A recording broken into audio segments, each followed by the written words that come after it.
नमस्कार मित्रों, मेरे स्पिरिचुअल कणिक पर आप सभी लोगों का हार्दिक अभिनंदन है मित्रों। आज मैं आप लोगों को नारद भक्ति सूत्र के जो 84 सूत्र में है उसमें अध्याय पहला है, उसमें भक्ति का महत्व है। भक्ति के महत्व के अंतर्गत प्रथम सूत्र है, उसके बारे में बताने वाले मित्रों, तो इसको ध्यान से सुनिए। और उससे पूर्व आप लोगों से एक अनुरोध है मित्रों, यदि मेरे स्पिरिचुअल कनेक्ट को आप लोगों ने सब्सक्राइब न किया हो तो सब्सक्राइब कर दीजिए और ज़्यादा से ज़्यादा लोगों को शेयर भी कीजिए। तो चलिए हम लोग शुरू करते हैं सूत्र प्रथम सूत्र के बारे में। पहला सूत्र, इसमें लिखा हुआ है, मैं भक्तिमय सेवा की पद्धति का वर्णन करने की चेष्टा करूँ। मतलब भक्तिमय सेवा कैसे की जा सकती है, भाव भरी भक्ति भरी सेवा का क्या तरीका हो सकता है, इसके बारे में बताया है। इसका क्या अर्थ है? परम पुरुषोत्तम भगवान की भक्तिमय सेवा का वर्णन भगवत गीता में हुआ है, जहाँ भगवान कहते कि आत्मज्ञानी व्यक्ति ब्रह्म भूत नामक दिव्य स्थिति में जो आनंद परिपूर्णता द्वारा लक्षित होती है नित्य रहता है। मतलब भक्ति के ही मोड में, मुद्रा में, उसी भक्ति वाले स्थिति में हमेशा ही रहता है। आत्मज्ञानी होने पर व्यक्ति आनंद परिपूर्ण हो जाता है। मतलब जब आत्मज्ञान होता है ना, तो आनंद तो आ ही जाता है उसके पास। दूसरे शब्दों में वह आकांक्षा एवं शोक के भौतिक दूषण से मुक्त हो जाता है। मतलब आकांक्षा, उसको किसी प्रकार की कोई इच्छा नहीं होती, कोई शोक नहीं होता, कोई कष्ट नहीं होता है, इन चीज़ों से वो मुक्त हो जाता है। जब तक हम भौतिक अस्तित्व में होते, ये सोचने की बात है और समझने की बात है, जब तक हम भौतिक अस्तित्व में होते हैं, हम जीवन की हानियों पर शोक करते रहते हैं तथा अप्राप्त की आकांक्षा करते रहते हैं। जो हमें नहीं मिली है उस चीज़ की इच्छा करते रहते हैं, ये भी हो जाए, ये भी हो जाए, ये भी मिल जाए। आत्मज्ञानी व्यक्ति आनंद परिपूर्ण होता है, क्योंकि वह भौतिक आकांक्षा एवं शोक से परे होता है। भाई इच्छाएं हैं तो कहीं ना कहीं दुख तो है, कष्ट है। इच्छाओं के लिए प्रयास करता है और प्रयास करने के बाद भी यदि नहीं पूरी होती इच्छा तो व्यक्ति शोकग्रस्त होता है, दुखी होता है। तो ये चीज़ है, इनसे परे होता है भक्ति। आत्मज्ञानी व्यक्ति सारे जीवों को समान भाव से देखता है। उसके लिए ऊंची नीची योनियों का कोई भेद नहीं होता। यह भी कहा गया है कि विद्वान व्यक्ति एक बुद्धिमान ब्राह्मण तथा एक कुत्ते में भेद नहीं करता, क्योंकि वह देह के भीतर आत्मा को देखता है। कहते हैं ना, हर जीव जंतु पेड़ पौधे में सब में भगवान है। तो वो जो है ज्ञानी व्यक्ति आत्मा को ही देखता है। ब्रह्म दैहिक बनावट को नहीं देखता, मतलब बाह्य दैहिक बनावट को नहीं देखता है। ऐसा सिद्ध आत्मज्ञानी व्यक्ति भक्ति को समझने के योग्य बन जाता है। जब तक आत्मज्ञान नहीं होगा, भक्ति की राह पर कोई कदम बढ़ा ही नहीं सकता है। वो भक्ति है दिखावे की है, लोभवश है, सेल्फ मोटिवेटेड भक्ति नहीं है, जो अंदर से होती है, भगवान की कृपा से मिलती, वो नहीं मिलती है। भक्ति इतनी उत्कृष्ट है कि केवल भक्ति के ही माध्यम से हम भगवान की स्वरूप स्थिति समझ सकते हैं। भक्ति इतनी उत्कृष्ट है कि केवल भक्ति के ही माध्यम से हम भगवान की स्वरूप स्थिति समझ सकते हैं। यह भगवत गीता के 18वें अध्याय के 55वें श्लोक में स्पष्ट रूप से वर्णित है। भगवान को भक्तिमय सेवा द्वारा ही समझा जा सकता है, अन्य किसी पद्धति से नहीं।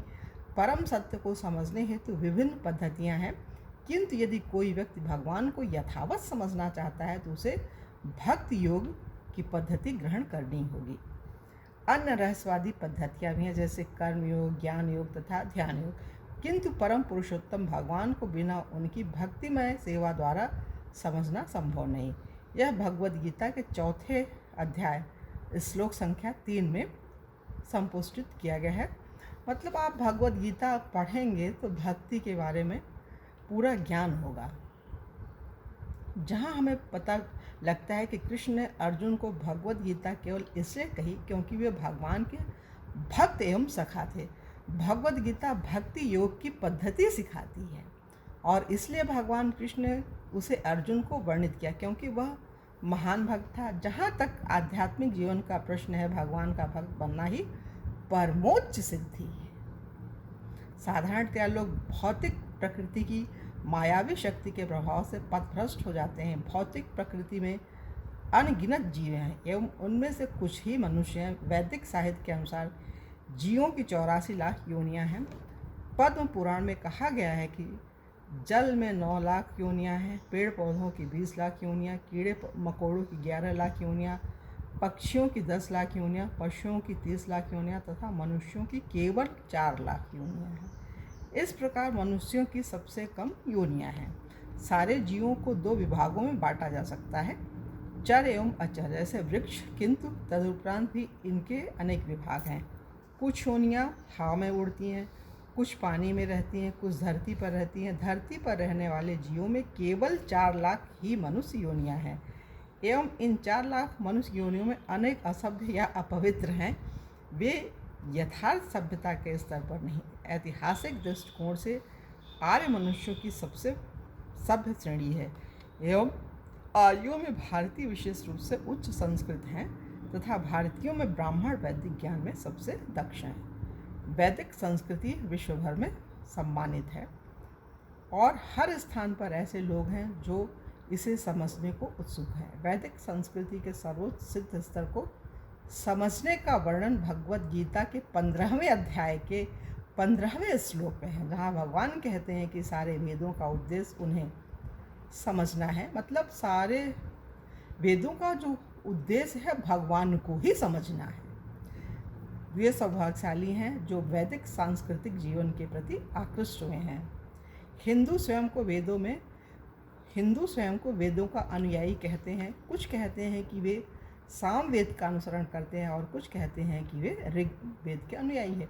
विभिन्न लोग वेदों के विभिन्न भागों का अनुसरण करने का दावा करते हैं, किंतु वास्तव में अधिकतर लोग वेदों को अनुयायी नहीं हैं, क्योंकि वे वेदों के विधि विधानों का अनुसरण नहीं करते। इसलिए भगवान चैतन्य महाप्रभु कहते हैं कि चूँकि वेदों के तथा कथित अनुयायी समस्त प्रकार के पाप कर्म करते हैं, इसलिए वेदों के वास्तविक अनुयायियों की संख्या बहुत कम है और इस कम विशिष्ट संख्या में भी अधिकतर लोग वेदों के कर्मकांड विभाग में वर्णित पद्धतियों में आ सकते हैं, जिससे व्यक्ति स्वयं को आर्थिक प्रगति के सिद्ध स्तर तक उठा सकता है।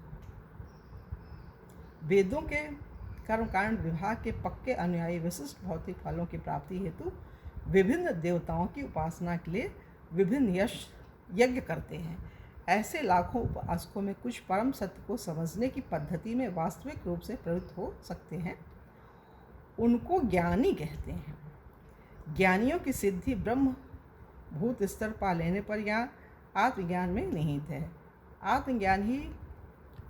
आत्मज्ञान की प्राप्ति के पश्चात ही भक्तिमय सेवा को समझने का स्तर प्रारंभ होता है। उपसंहार यह है कि यथार्थ मतलब इस सूत्र का जो सार रूप है वो ये है कि आत्मज्ञानी होने पर ही व्यक्ति भक्ति की पद्धति प्रारंभ कर सकता है।